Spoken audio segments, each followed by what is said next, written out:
자, 오늘 두중인과 관련된 마지막 강의인데, 이 두중인에 대해서 그동안 지난 두 번에 걸쳐서 강의에서 두중인이 어떤 존재이고 어떤 사람이고 또 두중인이 어떤 사역을 하는지에 대해서 설명을 했습니다.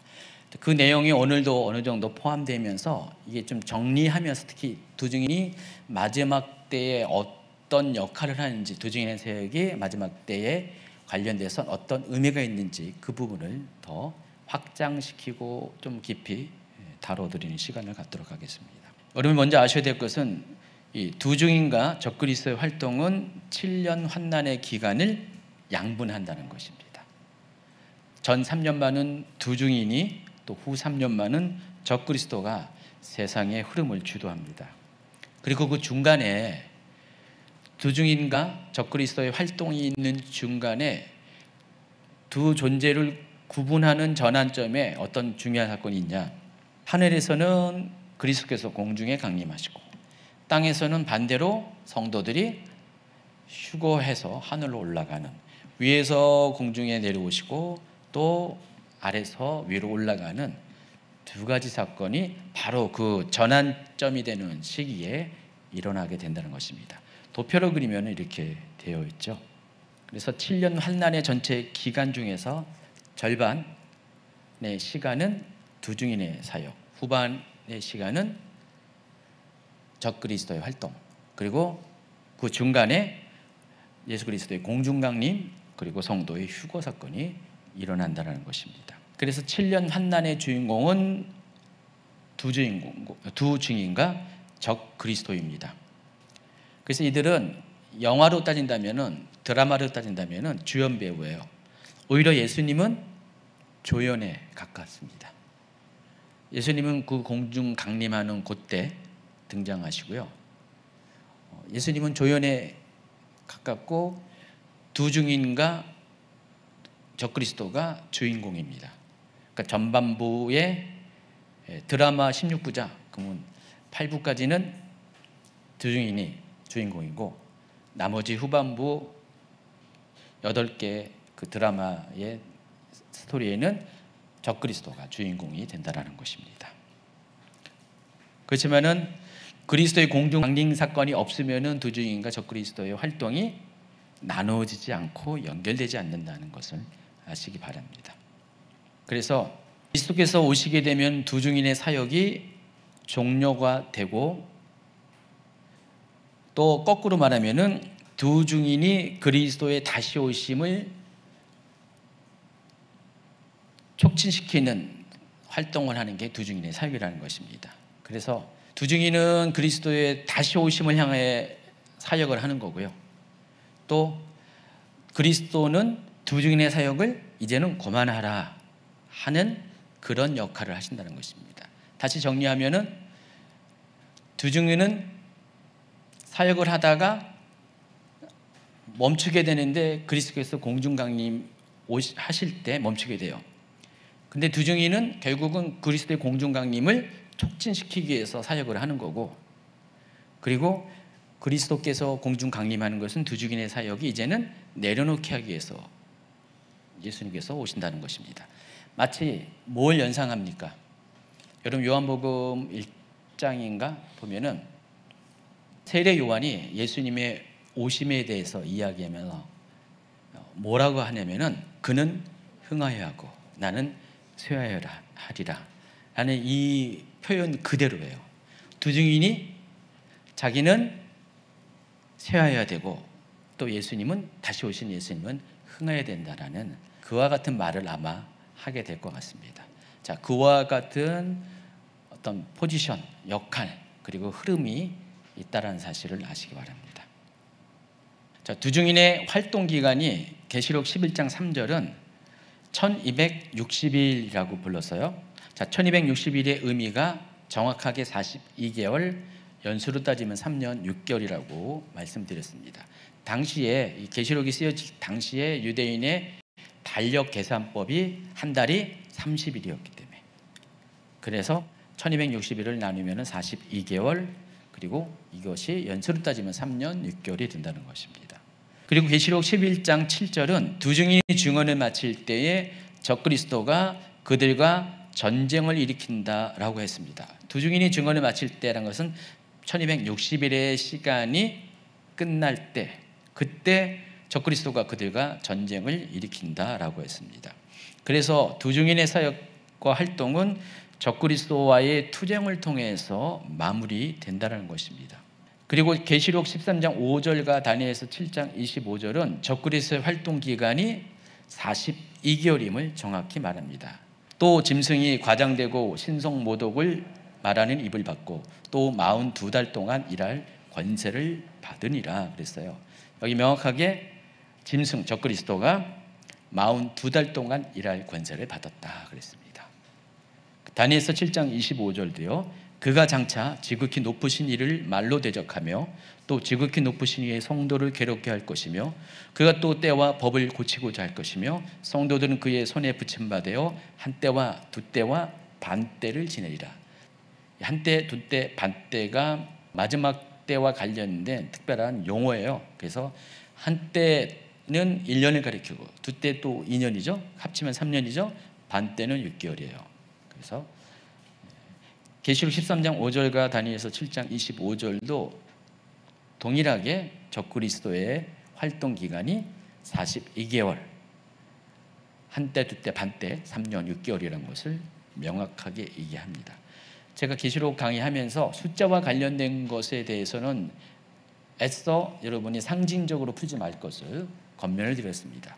숫자와 관련된 것은 웬만하면 문자적으로 그대로 해석하는 것이 좋습니다. 그래서 7년 환란의 시간 동안에 1260일을 두 증인이 활동을 했고 그리고 적그리스도가 42개월을 권세를 가졌다. 그러면은 결과적으로 7년 환란에서 이것이 나눠질 수밖에 없는 건데 그래서 두 증인의 사역과 적그리스도의 사역이 전 3년 반, 후 3년 반으로 나눠지게 된다는 것입니다. 아주 명확하게 계시록과 또 연결된 또 다른 구약의 선지서들은 적그리스도와 두 증인의 관계, 사역의 기간들을 명확하게 정리를 해주고 있습니다. 제가 이 얘기를 하는 이유가 있습니다. 이유가 있는데 왜냐하면 7년 환란과 관련돼서 또 성도의 휴거와 관련돼서 몇 가지 주장이 있잖아요. 그래서 환란 전 휴거설, 환란 후 휴거설, 중간 휴거설. 대표적인 게 세 가지인데 7년 환란과 관련된 이 세 가지의 그 주장이 다 달라요, 입장이. 저는 이제 개인적으로 중간 휴거설을 여러분에게 이야기를 하고 있는데 이 중간 휴거설을 강력하게 증거하는 것 중에 하나가 요 때와 관련된 거라는 것입니다. 요 때와 관련된 거예요. 그래서 7년 환난 전 휴거설, 성도가 먼저 휴거를 받고 7년 환난이 쭉 진행된다는 그런 주장을 하신 분들의 그런 여러 가지 설명이 있잖아요. 설명이 있는데 그분들은 이 부분에 대해서 설명하기가 애매한 거예요. 왜냐하면 7년 환란이 오기 전에 모든 성도가 다 휴거를 당했는데 교회 자체가 없는데 딸랑 무슨 두 증인이 나와가지고 두 증인이 뭘 하겠다는 거예요. 거기서 그것도 42개월이라는 7년 전체도 아니고 42개월이라는 이 시간 동안에 두 증인이 딸랑 나와서 뭘 하겠다는 거예요. 무슨 목적을 가지고 설명이 안 되는 거죠. 그리고 적그리스도도 7년 전체를 뭐 적그리스도가 통치하냐? 그것도 아니에요. 성경은 분명히 42개월이라고 말했잖아요. 그 앞에 비어있는 시간은 또 뭐냐? 이게 설명이 안 돼요. 근데 여러 가지 각도에서 보면은 성경적인 그런 팩트들 이런 것들을 통해서 보면은 전 개인적으로 환난 전 휴거설보다 중간 휴거설이 여러모로 맞는 것 같아요. 그래서 이 때가 굉장히 중요한 겁니다. 자, 두 증인은 적그리스도와의 싸움에서 죽임을 당하면서 사역을 마무리합니다. 그래서 바턴을 넘겨주는 것입니다. 역사의 그 주인공의 바턴을 두 증인이 적그리스도에게 같은 편은 아니지만은 결과적으로 넘겨주게 된다는 것입니다. 자, 그런데 죽임을 당하지만은 두 증인은 3일 반 만에 부활하고 승천합니다. 계시록 11장 7절에 보니까 그들이 그 증언을 마칠 때 그들은 두 증인을 가리키고요, 무적행으로부터 올라오는 짐승이 그들과 더불어 전쟁을 일으켜 그들을 이기고 그들을 죽일 터인즉 그랬습니다. 여기서 두 증인이 증언을 마칠 때는 1260일의 시간이 마무리되는 그때를 말하는 것입니다. 이때 무적행으로부터 누가 올라온다고 했어요? 짐승이 올라온다고 그랬습니다. 지난번에 황충의 재앙에서 황충이 어디서부터 올라온다고 그랬어요? 무적행에서부터, 아비소스에서부터 올라온다고 그랬어요. 무적행은 한자어 그대로 풀면은 밑바닥이 없는 끝없는 구덩이, 어두운 구덩이를 말하는데, 이것은 지금 현존하는 우리 지구상에 있는 땅속 깊은 곳을 말하는 것입니다. 꼭 기독교만이 아니라 많은 종교에서 또 사람들의 관념 속에서 지옥이라고 불리는 것, 땅속의 감옥이 지옥이잖아요. 그래서 그 지옥이라는 곳이 무지경이라는 것입니다. 거기서부터 황충이 올라온다고 그랬어요. 그래서 지옥은 지금 누가 관리 감독을 할까요? 지옥 내부 안에는 영적으로는 악한 존재들이, 물론 그 지옥의 문을 총괄하신 분은 하나님이신데, 지옥에 들어가고 나오고를 결정하신 분은 하나님이신데, 일단 그 지옥을 관리 감독하는 그 존재들은 악한 영들, 악한 존재들, 사탄의 영역이라는 사실을 알 수가 있습니다. 거기서부터 황충이 올라오고요, 또 거기서부터 적그리스도가 올라온다는 것입니다. 계시록 13장, 12장과 13장의 그 표현에 의하면은 또 이 적그리스도가 등장하는 방법이 이 무적행에서도 등장하는 것도 아니에요. 적그리스도가 어느 날 갑자기 그 지옥에서 올라오는 게 아니에요.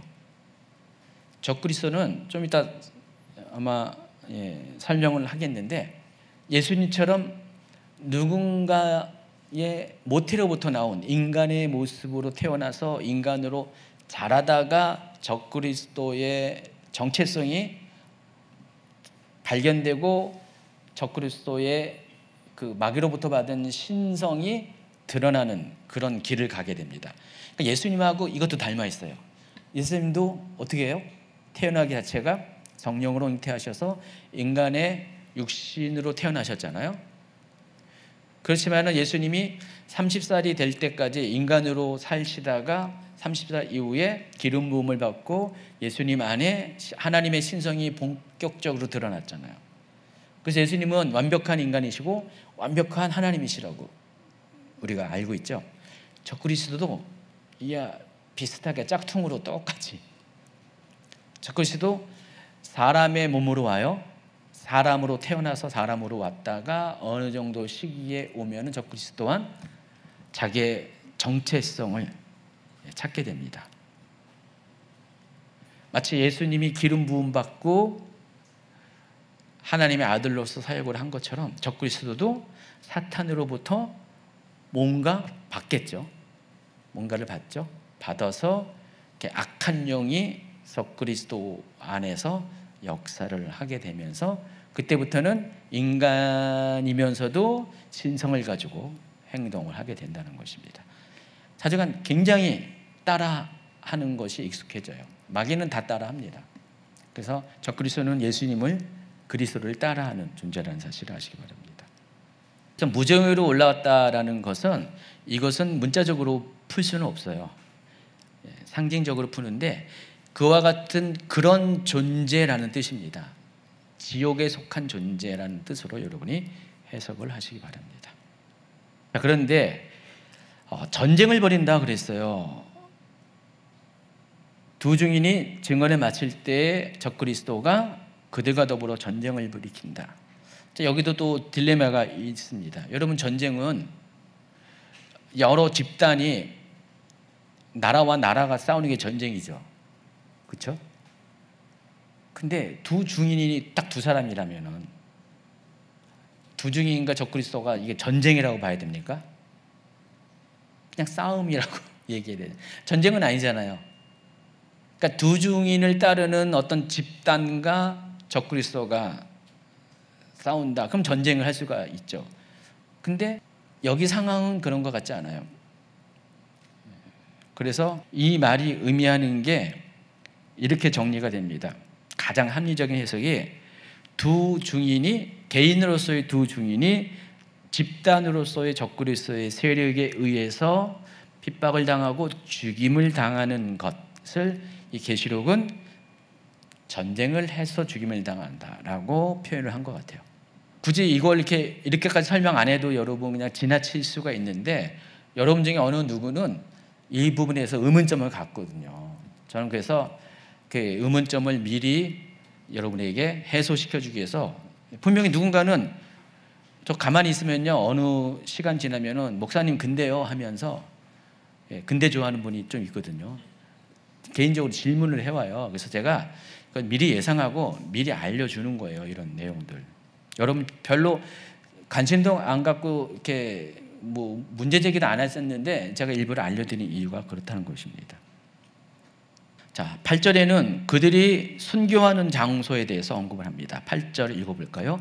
그들의 시체가 큰 성길에 있으리니 그 성은 영적으로 하면 소돔이라고도 하고 애굽이라고도 하니 곧 그들의 주께서 십자가에 못 박히신 곳이다.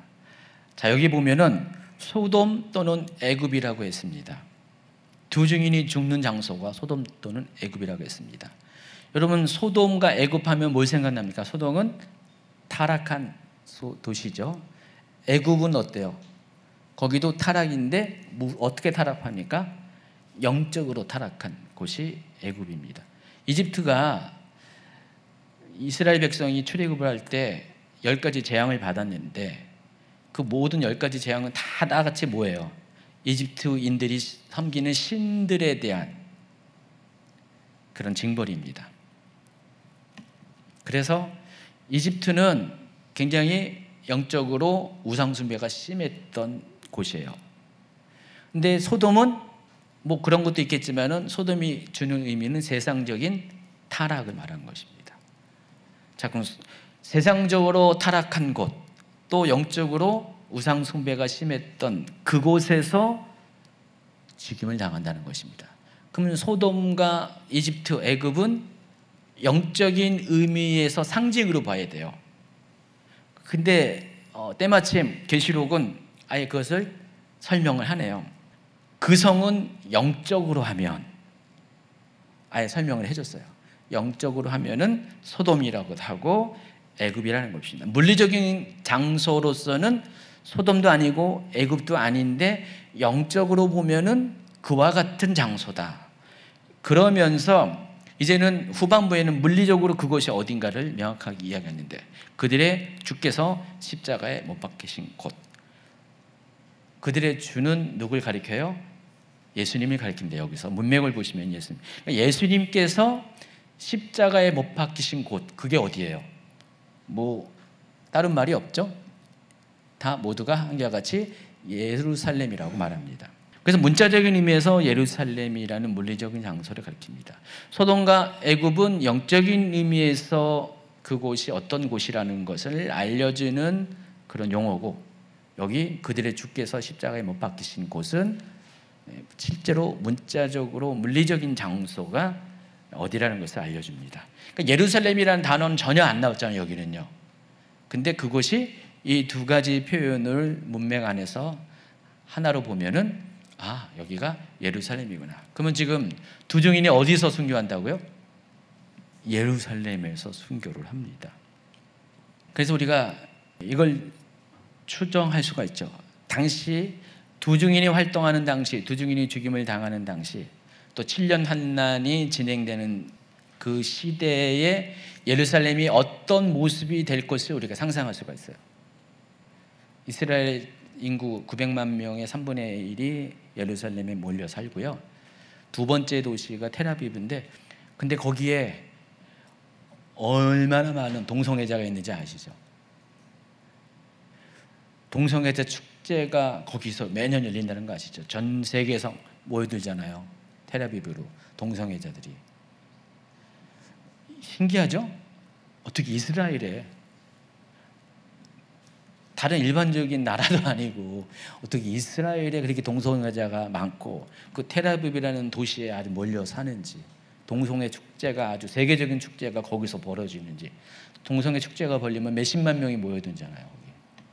자, 지금도 그런 분위기인데 시간이 더 돼서 마지막 때가 되었을 때 예루살렘은 과연 어떨까? 소돔도 고모라도 그 주변에 총 4개의 도시가 그때 멸망을 당했는데, 그때 멸망의 원인이 뭐예요? 거기도 동성애의 문제였잖아요. 직접적으로 멸망당한 이유가 동성애의 문제였었어요. 남성 간의 동성애가 문제가 있었어요. 그래서 아마 예루살렘도 이스라엘도 시간이 점점 가면 갈수록 소돔과 같은 동성애의 문제로 하나님 앞에 정말 징벌을 당할 수밖에 없는 그런 장소가 될 확률이 아주 큽니다. 굉장히 앞으로 이스라엘은 예루살렘은 더 극도의 그 성적 타락의 도시로 점점 되어질 겁니다. 공교롭게도 두 증인이 그곳에서 복음을 전하다가 마지막 거기서 3년 6개월 동안 두 증인이 전 세계를 다니면서 복음을 전하는 건지 잘 모르겠어요. 근데 제가 생각하기에는 굳이 전 세계에 다닐 필요 없어요. 요즘은 다 미디어가 발달돼 있어서 과거의 관점에 보면은 되도록 많은 곳에 다니면서 복음을 전할 필요가 있지만은 지금은 그렇게까지 할 필요 없어요. 아마 예루살렘의 터를 두고 그 시기에 가장 타락한 도시 중에 하나인 예루살렘에서 복음을 전하면서 또 그것이 지금도 유튜브가 있는데 그때도 유튜브가 없겠어요? 있겠죠. 그것들을 인터넷 통해서 또 다른 나라 다시 도시에 있는 사람들에게 똑같이 또 전하면서 두 증인이 매일매일 1260일 동안 매일매일 쉬지 않고 무슨 복음을 전합니까? 회개의 복음을 전하고 다시 오실 그리스도에 대한 복음을 전하면서 거기서 사역을 하게 될 겁니다. 가장 영적으로 타락한 도시였고, 그리고 그곳은 뭐예요? 자기가 또 예수님이 순교할 장소를 미리 아셨기 때문에 예루살렘을 향해 나아가셨잖아요. 두 증인도 똑같이 자기가 죽어야 될 곳이 어딘지 알고 거기에서 복음을 전하다 순교를 하게 된다는 것입니다. 그래서 적그리스도가 그리스도의 사역을 카피하는 것처럼요, 두 증인도요, 두 증인은 특히 세례 요한과 그리스도의 사역 두 가지를 다 아우르는 사역을 하잖아요. 그러니까 두 증인의 사역을 보면은, 활동을 보면은, 두 증인의 생애를 보면은 예수님과 굉장히 닮아 있다는 것입니다. 그래서 두 증인도 지금 예루살렘에서 마지막 복음을 전하다가 거기서 순교를 하게 됩니다. 계시록 11장 10절을 보면은 두 증인이 죽었을 때 사람들의 모습을 이렇게 묘사합니다. 이 두 선지자가 땅에 사는 자들을 괴롭게 함으로 땅에 사는 자들이 그들의 죽음을 즐거워하고 기뻐하여 서로 예분을 보내리라 하더라. 지난 강의에도 제가 이 부분을 언급한 것처럼 두 증인이 죽으니까 사람들이 선물을 보내면서 서로 아주 기쁨을 공유할 정도라면은 이 적그리스도와 그에 따르는 세력들에게 두 증인의 존재감이 얼마나 큰 부담이 되고 위협이 됐는지를 우리가 가늠할 수가 있다는 것입니다. 이때는 두 증인의 사역이 워낙에 강력하잖아요. 왜냐하면 두 증인이 말하면 하늘이 닫혀서 비도 안 오고요, 입에서 불이 나온다 그랬는데 실제적으로 물리적인 불보다는 아주 불같이 통하는 어떤 강력한 메시지, 그 메시지를 들으면 사람들이 어찌할 수 없는, 반대자들도 어찌할 수 없는 그 강력한 메시지. 그럼 예수님도요, 사역할 때 보면은요, 예수님이 말씀하시면은요, 바리새인들이 뒤에 가서는 이제 좀 예수님한테 대꾸도 하고 이렇게 반대도 표현했지만은 거의 대꾸할 수 없었어요. 예수님의 말씀이 다 옳으니까.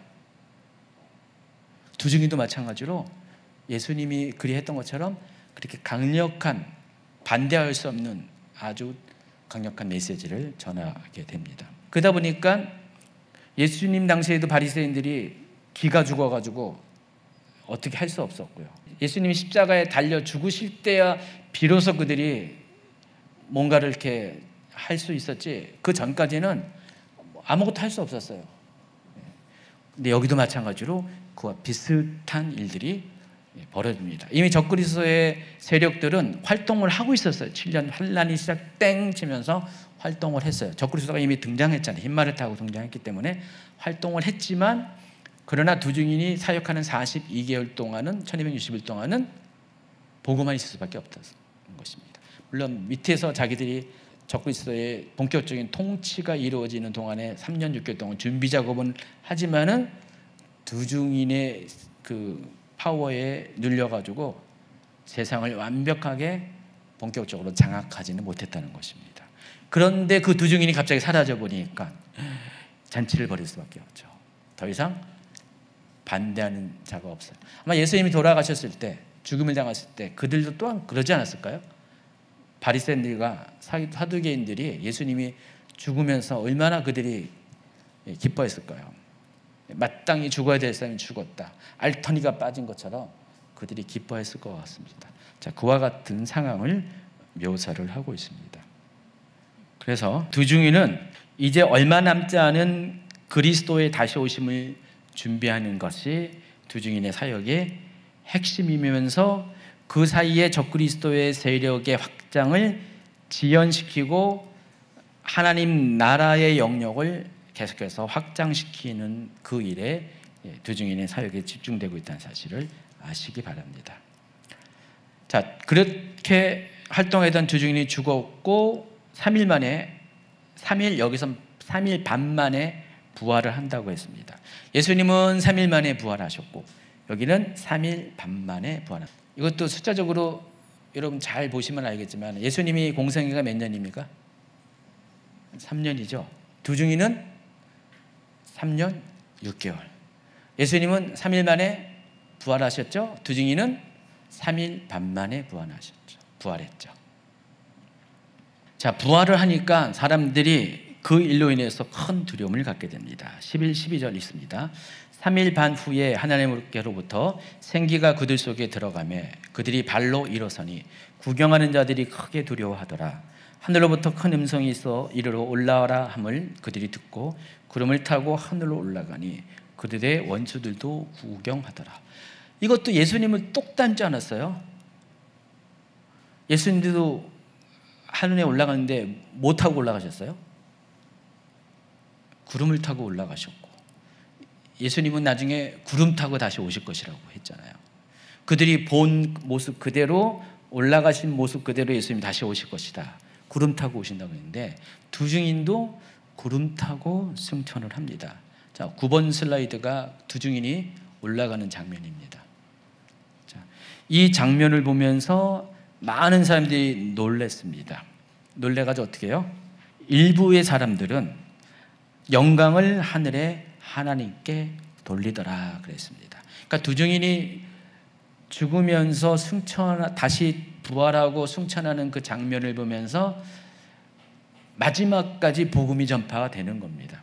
여러분, 예수님이 죽으셨을 때, 또 부활하시고 승천하셨을 때, 살아 계셨을 때 믿는 사람도 있지만은 그 이야기를 듣고 또 목격하고 했던 사람 중에서 예수님의 부활과 승천 후에 또 죽음의 순간에도, 여러분 백부장 같은 경우도 예수님이 죽을 때 이 사람은 진정 하나님의 아들이었다라고 고백하면서 예수님이 인정하고 복음이 전파되는 거잖아요.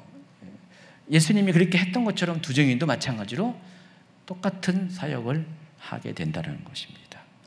굉장히 닮아있잖아요. 두 증인과 예수님의 사역이 닮아있죠. 그래서 두 증인의 사역 대부분은 예수 그리스도께서 가신 그 길을 그대로 따라간 사역이라는 것입니다. 그래서 다시 한번 두 증인의 사역의 특징을 정리하면은 다음과 같습니다.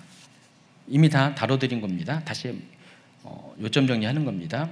세례 요한의 사역입니다. 두 증인의 사역의 첫 번째 특징은 세례 요한의 사역입니다.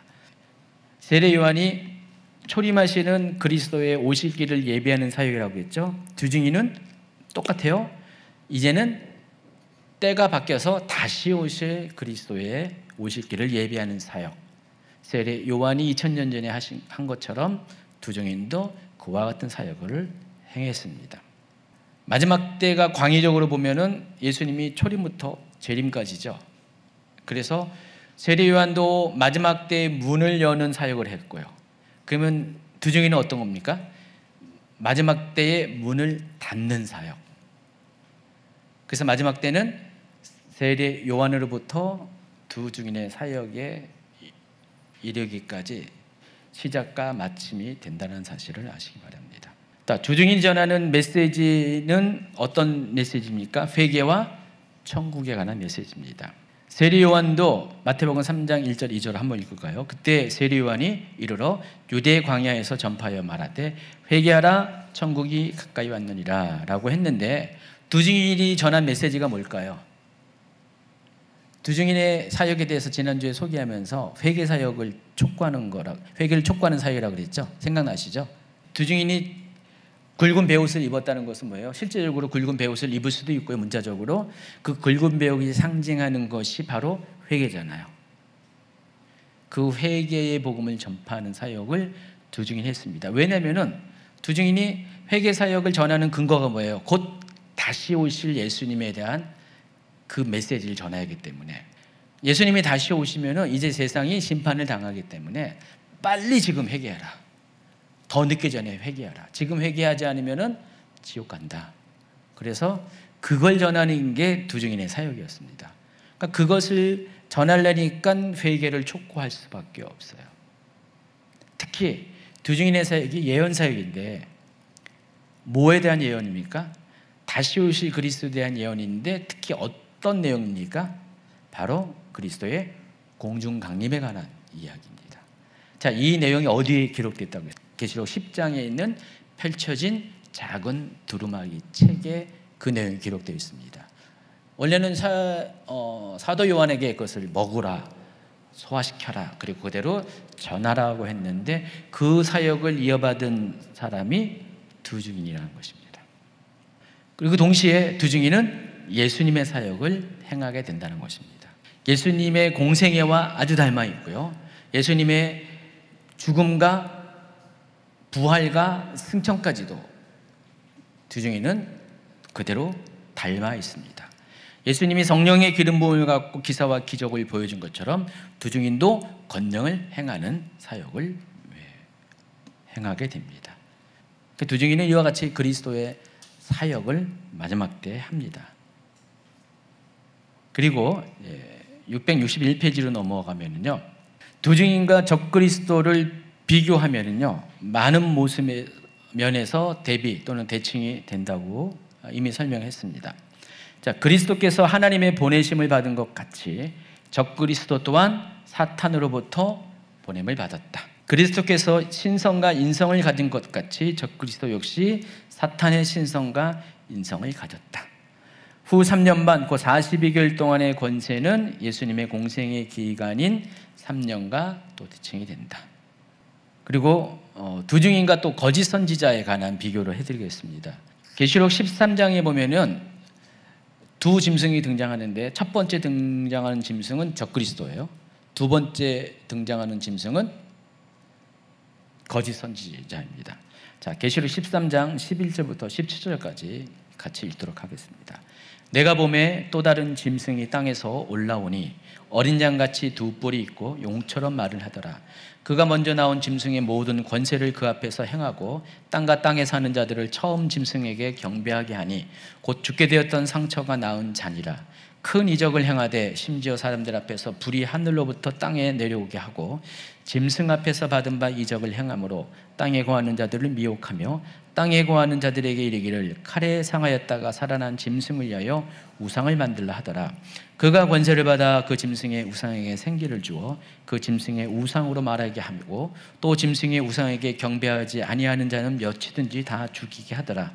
그가 모든 자 곧 작은 자나 큰 자나 부자나 가난한 자나 자유인이나 종들에게 그 오른손이나 이마에 표를 받게 하고 누구든지 이 표를 가진 자 외에는 매매를 못하게 하니 이 표는 곧 짐승의 이름이나 그 이름의 수라.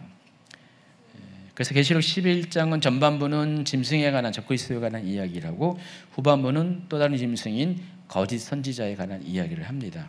자, 여기 보면 거짓 선지자도 또 닮아 있지 않습니까? 두중인과 좀 닮아 있는 게 있죠. 거짓 선지자도 용에게 권세를 받아요. 사탄에게 권세를 받아서 적그리스도가 사탄 앞에 보면은 적그리스도가 사탄에게 권세를 받는다는 표현들이 있고요. 여기 그 두 번째 짐승인 거짓 선지자도 그 사탄에게 권세를 받아서 기사와 이적을 행합니다. 두 증인이 기사와 이적을 행하는 것처럼 거짓 선지자도 그와 같은 일을 합니다. 거짓 선지자도 거짓 선지자의 역할이 뭐예요? 선지자는 원래 먼저 아는 것을 알려주는 게 거짓 선지자인데, 거짓 선지자는 잘못된 진실이 아닌, 진리가 아닌 것을 먼저 알고 알려주는 게 거짓 선지자잖아요. 하나님이 아닌 적 그리스도에 관한 것, 사탄에 관한 것을 사람들로 하여금 알려주는 역할을 하는 게 거짓 선지자인데, 그 거짓 선지자의 모습도 두 증인의 사역과 비교해보면 굉장히 닮아있다는 사실을 알 수가 있습니다. 방향만 다르지 방식은 닮아있다는 사실을 알 수가 있습니다. 이처럼 적그리스도는 자신의 활동을 선전하고 앞잡이가 되어주는 거짓 선지자를 거느립니다. 근데 예수님도 마찬가지로 예수님의 재림에 앞서서 거짓 선지자와 같은 역할을 하는 두 증인이 먼저 오게 된다는 것입니다. 그리고 더 앞서서는 초림 때는 세례 요한이, 그래서 세례 요한과 마지막 때의 거짓 선지자 대칭이 되고요, 두 증인과 또 거짓 선지자가 대칭이 된다는 것입니다. 점점점 두 증인의 역할, 이게 분명해지죠, 여러분? 두 증인이 어떤 사역을 하고 활동을 하는지 분명해집니다. 자, 다니엘서 9장 27절에 의하면 적그리스도는 7년 환난 기간 중에 다음과 같은 활동을 한다고 합니다. 같이 있습니다. 그가 장차 많은 사람들과 더불어 한 이레 동안의 언약을 굳게 맺고 그가 그 이레의 절반의 제사와 예물을 금지할 것이며 또 포악하여 가정한 것이 날개를 의지하여 설 것이며 또 이미 정한 종말까지 진노가 항폐하게 하는 자에게 쏟아지리라 하였느니라 하니라. 자, 여기선 두 가지를 알 수가 있어요. 적그리스도는 많은 사람들과 7년 동안의 화친 조약을 맺는다. 이 7년, 이 기간이 무슨 기간이라고요? 7년 환난의 기간이 바로 이 기간입니다. 이때는 위장된 평화의 시기가 찾아오게 됩니다. 그리고 3년 반이 지난 다음에 그 이레의 절반, 이레는 7년인데 그 이레의 절반이 딱 되면은 무슨 일이 벌어집니까? 제사와 예물이 금지된다는 것입니다. 그리고 포악하여 가정한 것이 날개를 의지해서 서게 되는데 어디에 쓰냐면은 성전에 쓰게 됩니다. 아까 거짓 선지자가 우상을, 짐승의 적그리스도의 우상을 만들어서 경배하게 한 것처럼 그 일이 벌어지게 된다는 것입니다. 이미 다니엘서에 일이 예언되었어요.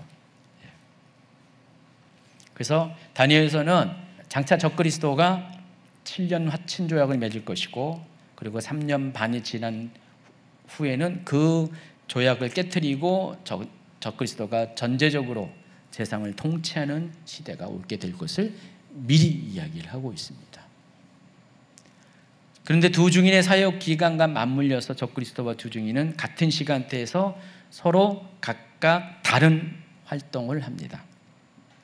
두 증인은 예언과 회개 운동을 일으킬 것이고 적그리스도는 위장된 평화를 통해 자신에게 지도력을 확장시켜가는 일을 할 것입니다. 그리고 3년 반이 되면 세상을 하나로 완전히 통일시키고 비로소 세상의 왕으로 하나님처럼 존재감을 드러내게 된다는 것입니다. 그래서 두 증인이 활동하는 기간 동안에 발생하는 일들을 다시 한번 정리하면 이렇게 됩니다. 이 세상은 아주 극명하게 둘로 나눠지게 될 겁니다. 지금도 세상이 점점 극단화, 양극단화 되고 있는데 그때는 극단화의 최고 정점에 이르게 된다는 것입니다. 완전히 세상이 양쪽으로 나눠지게 돼요. 중간지대가 없을 정도로 그런 시대가 된다는 것입니다. 먼저는 두 증인의 강력한 활동으로 인해서 예언운동, 회개운동, 기도운동이 일어나게 되고요. 그리고 성령의 기름 부음이 전 세대를 통해서 가장 강력하게 부어지는 시기가 바로 여기입니다. 요엘서 2장 28, 29절. 요엘서 2장 28, 29절은 마지막 때, 여기서 물론 여호와의 날로 지칭을 하지만은 이 마지막 때에 어떤 일이 일어날 것을 이렇게 예언합니다. 한번 읽어볼까요? 그 후에 내가 내 영을 만민에게 부어주리니 너희 자녀들이 장래일을 말할 것이며 너희 늙은이는 꿈을 꾸며 너희 젊은이는 이상을 볼 것이며 그때 내가 내 영을 남종과 여종에게 부어줄 것이며. 자, 이 일이 이루어졌나요? 안 이루어졌나요? 이미 이루어졌어요. 언제 이루어졌어요? 오순절 성령 강림이 있을 때 사도행전 2장에 이 일이 이루어졌고요.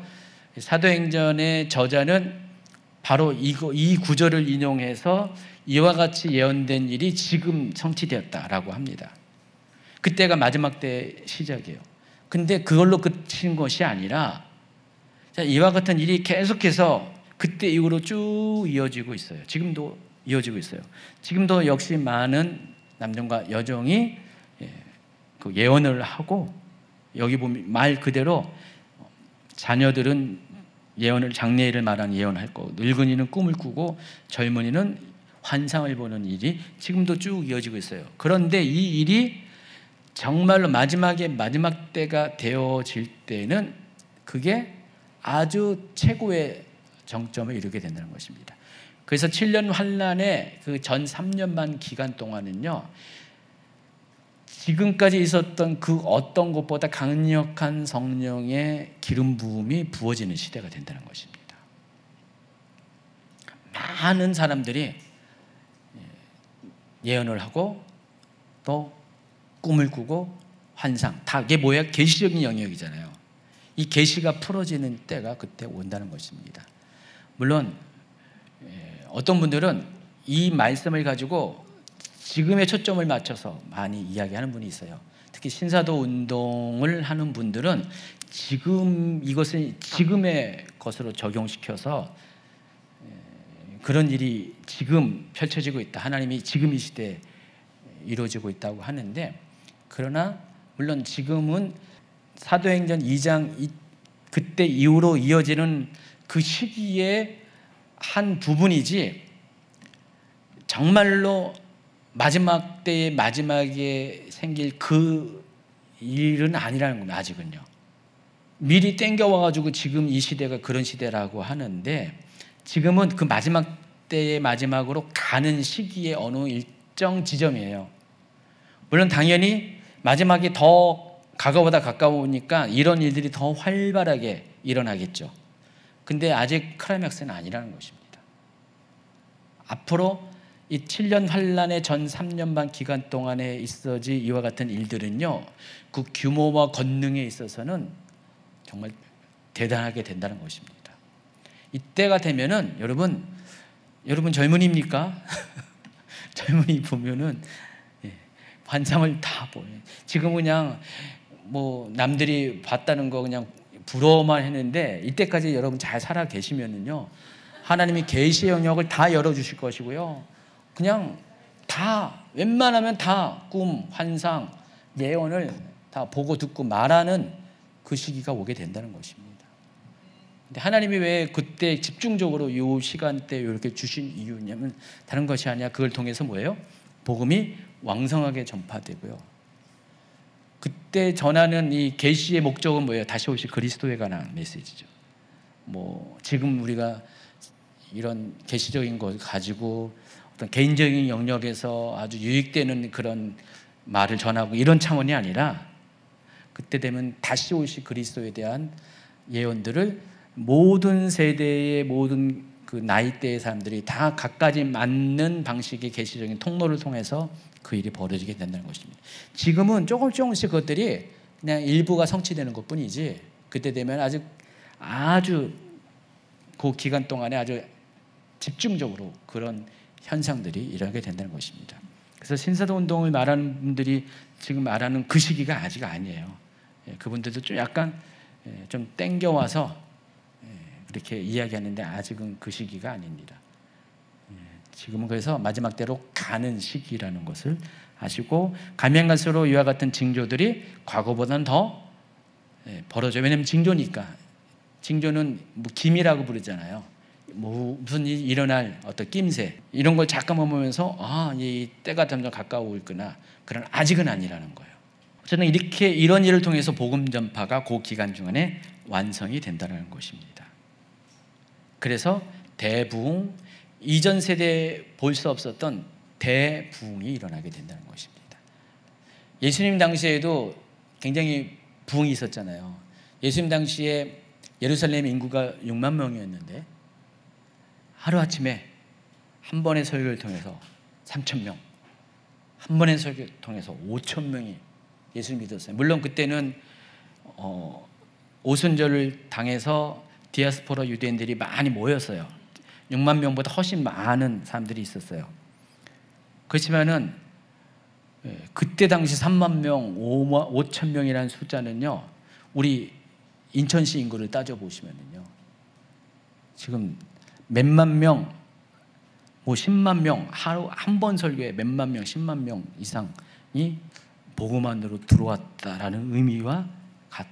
그런 일들이 마지막 때 그냥 일어나게 되니까 어떻게 돼요? 그 3년 반 동안 집중적으로 막 일어나게 되니까 웬만하면은 다 복음을 다 듣고 예수님을 믿고 다 교회에 오게 돼요. 아직 그때는 교회가 남아있어요. 물론 한란전 휴거설에 의하면 그때 교회가 싹 없어졌다고 말하잖아요. 교회가 존재하지 않는다. 예수 믿는 사람이 존재하지 않는다. 근데 아닙니다. 그 3년 6개월 동안은 오히려 교회가 더 왕성해지는 거죠. 마지막 때를 향해서 아예 교회가 그냥 불꽃을 사르는 그런 시기에 이르게 된다는 것입니다. 그래서 대부흥이 일어나게 된다는 것입니다. 그러나 동시에 반대로 어떤 일이 일어나면은 이 시기는 그 어느 때보다 더 강력한 사단의 활동이 펼쳐지는 시기입니다. 누굴 통해서? 적그리스도와 거짓 선지자를 통해서 벌어집니다. 물론 거짓 선지자는 적그리스도의 활동이 본격적으로 행해지는 후 3년 반 기간 동안에 거짓 선지자의 활동이 이루어집니다.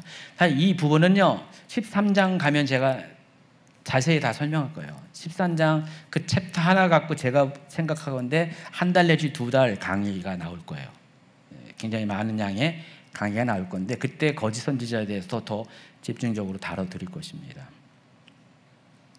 그래서 적그리스도와 거짓 선지자, 그리고 두 사람만 있는 게 아니라 적그리스도의 세상을 꿈꾸고 만들어가는 그런 세계가 하나로 되어지길 원하는 세계 단일 정부주의자들이 활동이 극대화되는 시기이기 때문에 이때는 수많은 사람들이 이들에 의해서 미혹당하고, 그리고 복음도 많이 전파되지만 배교하는 일도 많아지게 된다는 것입니다.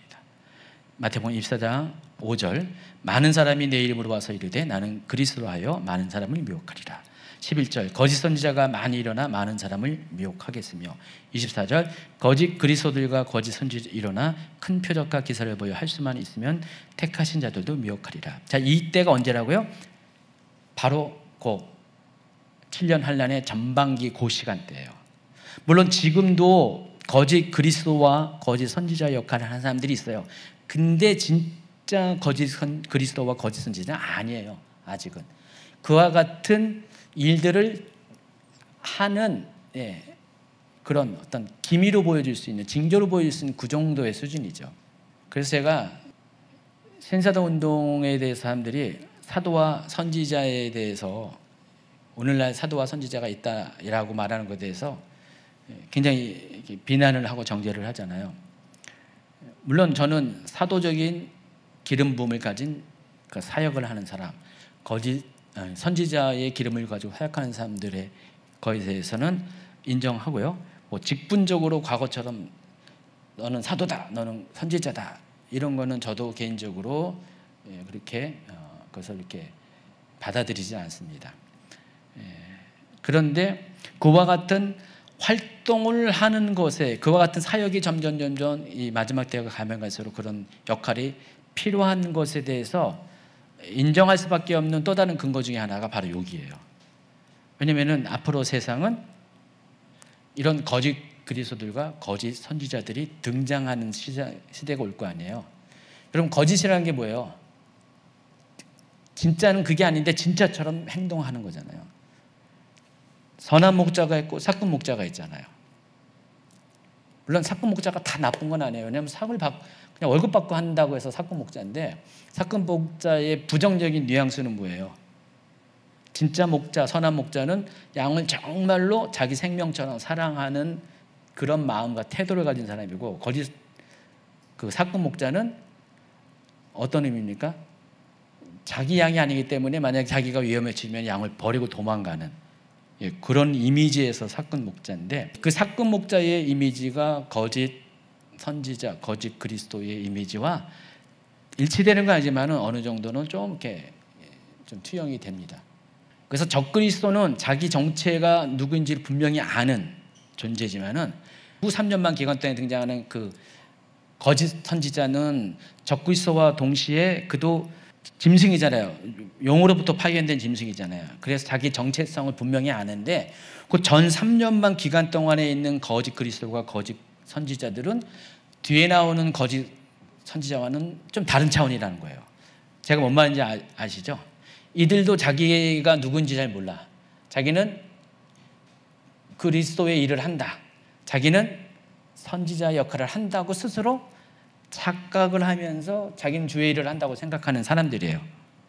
그런 사람들이 3년 반 기간 동안에 많이 활동을 하는데 비슷한 것 같은데 결국은 이상한 대로 이끌어가는 그런 사람들이 그때 등장하는데 그들을 위해서 많은 미혹이 그 시기에 일어나게 된다는 것입니다.